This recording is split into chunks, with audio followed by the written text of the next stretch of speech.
एक बार नारद भगवान शिव से कहते हैं, प्रभु मेरे मन में आज एक प्रश्न उठ रहा है। आप उसका उत्तर बताकर मेरी दुविधा को दूर करने की कृपा करें। भोलेनाथ भगवान शिव कहते हैं, नारद आपकी शंका का समाधान अवश्य किया जाएगा। आप निसंकोच होकर अपनी शंका प्रकट करें। नारद कहते हैं, प्रभु जो मनुष्य अपने घर में कुत्ता पालते हैं उन्हें स्वर्ग मिलता है या फिर नरक मिलता है? और कुत्ता पालने से गरीबी आती है या अमीरी आती है, या उनके घर में दरिद्रता आती है या पतन होता है? नारद का प्रश्न सुनने के बाद भगवान शिव कहते हैं, नारद आपके इन सभी प्रश्नों का उत्तर मैं एक छोटी सी कथा के द्वारा देता हूँ। और जो भी मनुष्य इस कथा को ध्यान पूर्वक सुनता है वह समझ जाता है कि कुत्ता पालने से मनुष्य को कौन सा लाभ होता है और कौन सी हानि होती है, और उसे स्वर्ग मिलता है या फिर नरक मिलता है। भगवान शिव कथा को सुनाना प्रारंभ करते हैं। भगवान शिव कहते हैं, नारद प्राचीन काल की बात है। एक गांव में एक बुढ़िया रहती थी। वह बहुत दान पुण्य और पूजा पाठ किया करती थी। उस बूढ़ी माँ को कुत्तों से बड़ा ही लगाव था, इसलिए उसने अपने घर पर एक कुत्ते को पाल रखा था। वह कुत्ता लाल रंग का था। वह बुढ़िया उस कुत्ते को रोज स्नान कराती, खाना खिलाती और बिस्तर पर सुलाया करती थी। उस बुढ़िया के घर में वह कुत्ता हर स्थान पर घूमने फिरने के लिए स्वतंत्र था। फिर एक दिन क्या हुआ, अचानक उस बुढ़िया की तबीयत खराब हो जाने के कारण उसकी मृत्यु हो जाती है। और उसके उपरांत यमराज अपने दो यमदूतों को भेजा और कहा कि तुम जाओ और उस बुढ़िया को लेकर आओ। यमराज का आदेश अनुसार दोनों यमदूत वहां से सीधे मृत्युलोक यानी कि पृथ्वीलोक पर पहुंच जाते हैं। यमदूत उस बूढ़ी माँ के घर प्रवेश करते हैं। यमदूत उस बूढ़ी माँ की आत्मा और शरीर से निकालकर सीधे यमपुरी के लिए चल देते हैं। फिर थोड़ी दूर चलने के बाद रास्ते में एक बहुत ही गहरी नदी दिखाई देती है। वहां पर पहुंचकर यमदूत उस बुढ़िया से कहने लगे, क्या तुमने कभी अपने जीवन में गाय का दान किया है? क्योंकि हमें यहाँ से आगे जाने के लिए इस नदी को पार करना पड़ेगा, और इस नदी को वही पार कर सकता है जिसने अपने जीवन काल में गाय का दान किया होगा।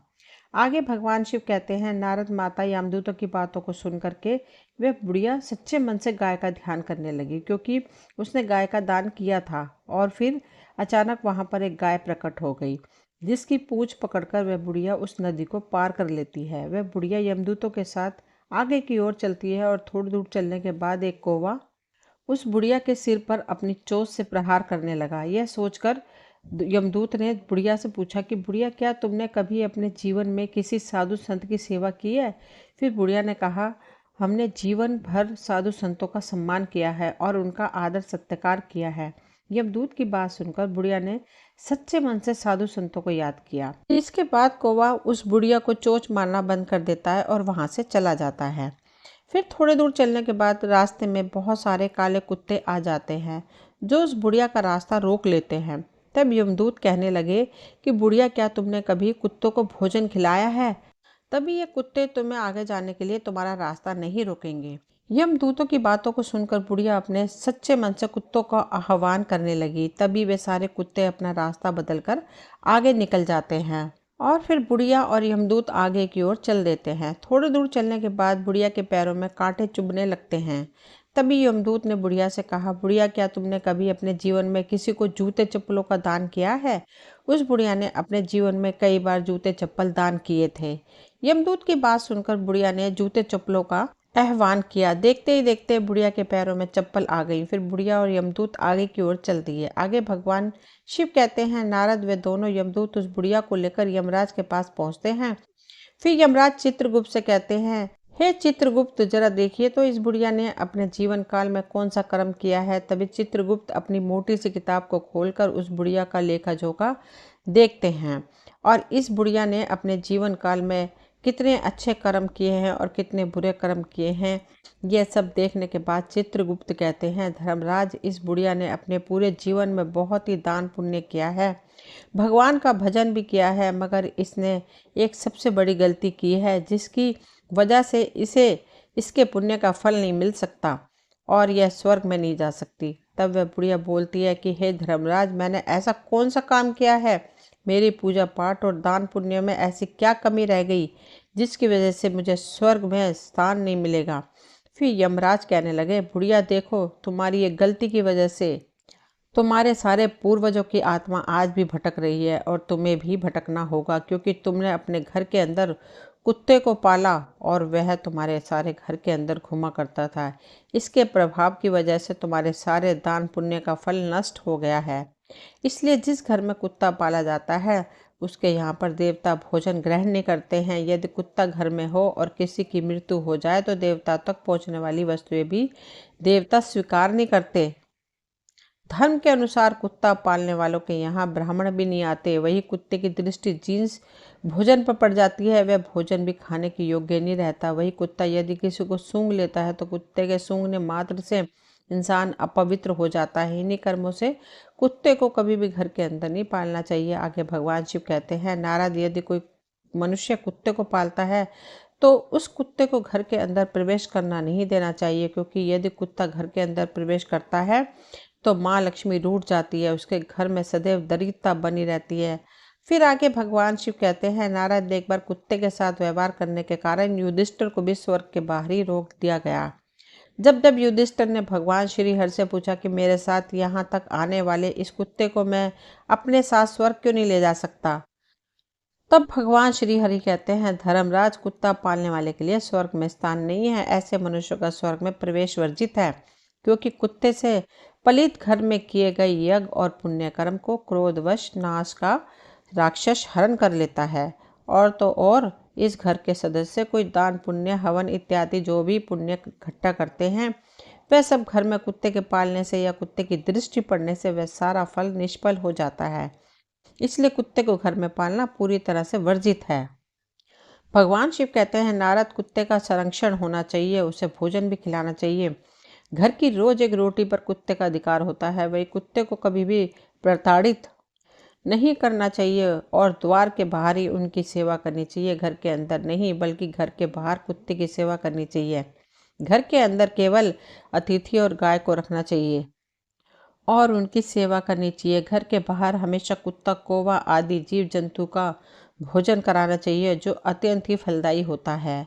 आगे भगवान शिव कहते हैं, नारद, मृत्यु लोक पर अक्सर देखने को मिलता है कि इस कलयुग में मनुष्य इतना मूर्ख हो गया है कि गाय और अपने बूढ़े माता पिता को लोग घर से बाहर निकाल देते हैं और कुत्ते को घर के अंदर पालते हैं और उसे थाली में भोजन देते हैं और घर के अंदर बिस्तर पर भी सुला लेते हैं और पूरे घर के अंदर उसे आज़ादी से घूमने देते हैं और वह पूरे घर में घूम घूम कर नकारात्मक ऊर्जा फैला देता है, जिससे घर में दरिद्रता आ जाती है और ऐसे घर के अंदर जो सदस्य रहते हैं वे सभी बीमारियों की चपेट में आ जाते हैं तथा जिस घर में ऐसा होता है उस घर का एक ना एक दिन निश्चित ही पतन हो जाता है। इसलिए यदि स्वर्ग में जाना है, सुख भोगना है, घर में सुख समृद्धि लानी है और जीवन का पतन होने से बचाना है तो अपने बूढ़े माता पिता को घर के अंदर रखिए, कुत्ते को बाहर रखिए, क्योंकि कुत्ते को घर के बिस्तर पर या गलीचा आदि पर सुलाने का घर का पतन हो जाता है।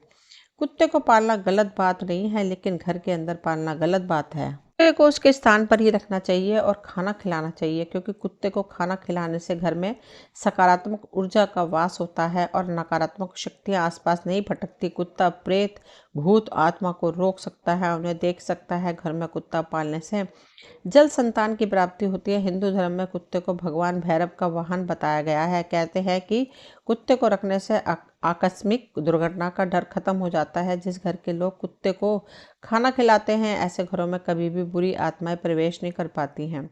वहीं कुत्ते को रोटी खिलाने से भगवान शनिदेव के आशीर्वाद के साथ साथ कुंडली में मौजूद राहु केतु के दोष समाप्त हो जाते हैं। कुत्ते को खाना खिलाने से घर में जल्दी बच्चे का जन्म होता है। इसलिए कुत्ते को कभी पालना हो तो घर के अंदर नहीं, घर के बाहर किसी एक स्थान पर ही पालना चाहिए, क्योंकि कुत्ते को घर के बाहर पालने और खाना खिलाने से हमेशा घर की उन्नति होती है। यह बात सुनकर वह बुढ़िया आश्चर्यचकित हो जाती है और यमराज से कहने लगती है, हे यमराज, आप मुझे केवल 7 दिन का समय दीजिए और मुझे वापस धरती लोक पर भेज दीजिए। इसके बाद मैं कुत्ते को बाहर नियत समय स्थान पर रखूंगी और पुनः पूजा पाठ करूंगी, दान पुण्य करूंगी, भगवान का स्मरण करूंगी। आगे भगवान शिव कहते हैं, नारद, उस बुढ़िया की बात सुनकर के यमराज उस बुढ़िया को वापस पृथ्वीलोक में भेज देते हैं। फिर जब वह बुढ़िया धरती लोक पर आ जाती है और जब गांव के लोग उस बुढ़िया को देखते हैं तो वह सब भयभीत हो जाते हैं, उसे डरने लगते हैं। उस स्थान से वह सभी लोग चारों तरफ भागने लगते हैं और कहने लगते हैं, यह तो भूतनी बन गई, भागो यहाँ से। फिर जब वह बुढ़िया अपने बेटे और बहू के पास जाती है तो वह भी उससे डर जाते हैं और अपने दरवाजे और खिड़कियां बंद कर लेते हैं। बाद में वह बुढ़िया अपने बेटे और बहू को बताती है कि मुझे यमराज ने 7 दिन का समय दिया है, क्योंकि मेरी पूजा में कोई कमी रह गई थी जिसको मैं पूरा करने के लिए आई हूँ। तुम्हें मुझसे डरने की कोई ज़रूरत नहीं है। अभी तक मैं अपने घर के अंदर कुत्ता पालती थी, यह बात मुझे पता नहीं थी कि घर के अंदर कुत्ता नहीं पालना चाहिए और घर के अंदर कुत्ता पालने से कभी भी स्वर्ग में स्थान नहीं मिलता है। जो भी पूजा पाठ दान पुण्य होता है वह सब निष्फल हो जाता है। इसलिए मैं घर के अंदर से इस कुत्ते को निकाल कर बाहर करने आई हूँ। अब मैं इस कुत्ते को घर के बाहर एक निश्चित स्थान पर रखूंगी और इसको खाना खिलाऊंगी, दान पुण्य करूंगी, भगवान की पूजा पाठ करूंगी, हवन यज्ञ करूंगी, तभी मुझे मेरे लिए किए गए दान पुण्य का फल प्राप्त होगा और मुझे स्वर्ग में स्थान मिलेगा। फिर उस बुढ़िया की बात सुनने के बाद उसके बेटे बहू उसकी बात को मान लेते हैं और उसे घर में रहने की अनुमति दे देते हैं। साथ ही पूजा पाठ करने के लिए सारी सामग्री भी लाकर दे देते हैं। घर में आने के बाद वह बुढ़िया उस कुत्ते को घर से बाहर निकाल देती है और एक निश्चित स्थान पर रखकर उसे भोजन खिलाती है। धीरे धीरे बुढ़िया भगवान का स्मरण करती है, भगवान का भजन कीर्तन करती है, भगवान को भोग लगाती है, दान पुण्य करती है, हवन यज्ञ आदि करती है और गाय को भोजन कराती है। फिर 7 दिन बाद यमराज उस बुढ़िया के द्वारा किए गए कर्मों से प्रसन्न होकर उसे स्वर्ग में लाने के लिए अपना दिव्य विमान धरती लोक पर भेज देते हैं। उस दिव्य विमान को देखकर सभी लोग आश्चर्यचकित हो जाते हैं। फिर जब गांव के लोग स्वर्ग से आए हुए उस दिव्य विमान को देखते हैं तो मन ही मन में सोचने लगते हैं कि अब बुढ़िया स्वर्ग जा रही है तो हम सब भी इस दिव्य विमान में बैठ जाए, जिससे हमें भी स्वर्ग में स्थान मिल जाएगा। भगवान शिव कहते हैं, नारद, जब उस गांव के लोग स्वर्ग से आए उस दिव्य विमान में बैठने का प्रयास करते हैं तो वह बुढ़िया सभी लोगों से कहती है कि तुम लोगों ने धर्मराज की कथा नहीं सुनी, जिसके कारण तुम मेरे साथ नहीं जा सकते। तुमने दान पुण्य नहीं किया, तुमने अपने बूढ़े माता पिता की सेवा नहीं की, तुमने भूखे को भोजन नहीं कराया, तुमने यज्ञ हवन आदि पुण्य कार्य नहीं किए हैं। इसी कारण मेरे साथ स्वर्ग लोक नहीं जा सकते। मेरे साथ केवल मेरी पड़ोसन जा सकती है, क्योंकि उसने 7 दिन तक मेरे साथ बैठकर भगवान की कथा सुनी, पूजा पाठ किया है, दान पुण्य किया है और सच्चे मन से ईश्वर का ध्यान भी किया है। उस बुढ़िया की बात सुनकर गांव के लोग कहने लगे कि हमारा आपसे निवेदन है कि हमें भी ईश्वर की महिमा सुनाओ, जिससे हमारा भी कल्याण हो जाए। गांव वालों की बात सुनकर बुढ़िया सभी को भगवान की महिमा सुनाने लगती है। इसके बाद गांव के जो लोग भगवान की महिमा सुनते हैं वे सभी लोग उस दिव्य विमान में बैठकर स्वर्ग लोक में पहुंच जाते हैं। स्वर्ग लोक में सभी लोगों को देखकर यमराज कहते हैं, मैंने तो सिर्फ इस बुढ़िया के लिए दिव्य विमान भेजा था, परंतु तुम सब लोग कैसे आ गए? तब वह बुढ़िया यमराज से कहती है, हे यमराज, हे धर्मराज, मैंने अपने पूरे जीवन में जितना भी पुण्य कमाया उसका आधा पुण्य इन सभी को दे दिया जाए, इसलिए इन्हें स्वर्ग में ही रहने दो। फिर बुढ़िया की बात को सुनकर के यमराज सभी लोगों को स्वर्ग में रहने का स्थान दे देते हैं। आगे भगवान शिव कहते हैं, नारद, इसलिए मनुष्य को कुत्ता पालना है तो घर के बाहर ही पालना चाहिए। कुत्ते को घर के अंदर पालने से स्वर्ग की प्राप्ति नहीं होती है तथा पूर्वजों की आत्मा को मोक्ष की प्राप्ति नहीं होती है और ऐसा घर कभी भी उन्नति नहीं करता। ऐसे घर से माता लक्ष्मी दूर चली जाती है और ऐसे घर का हमेशा पतन हो जाता है। वहीं घर के बाहर कुत्ते को पालना खिलाने से घर में सकारात्मक ऊर्जा का वास होता है, जिसकी वजह से माता लक्ष्मी की कृपा हमेशा बनी रहती है और इससे घर का हमेशा उद्धार होता है और घर के किसी भी सदस्य पर आई हुई विपदा टल जाती है। इस प्रकार से भगवान शिव ने नारद को बताया कि कुत्ते को घर के अंदर पालना चाहिए या बाहर पालना चाहिए। दोस्तों, आप सभी को पता चला होगा कि इस कथा के द्वारा कि घर में कुत्ते को पालना चाहिए या नहीं। कुत्ते को हमेशा घर से बाहर उचित स्थान पर ही पालना चाहिए, जिससे हमेशा आपके घर में सुख समृद्धि बनी रहे, साथ ही स्वर्ग लोक की प्राप्ति हो।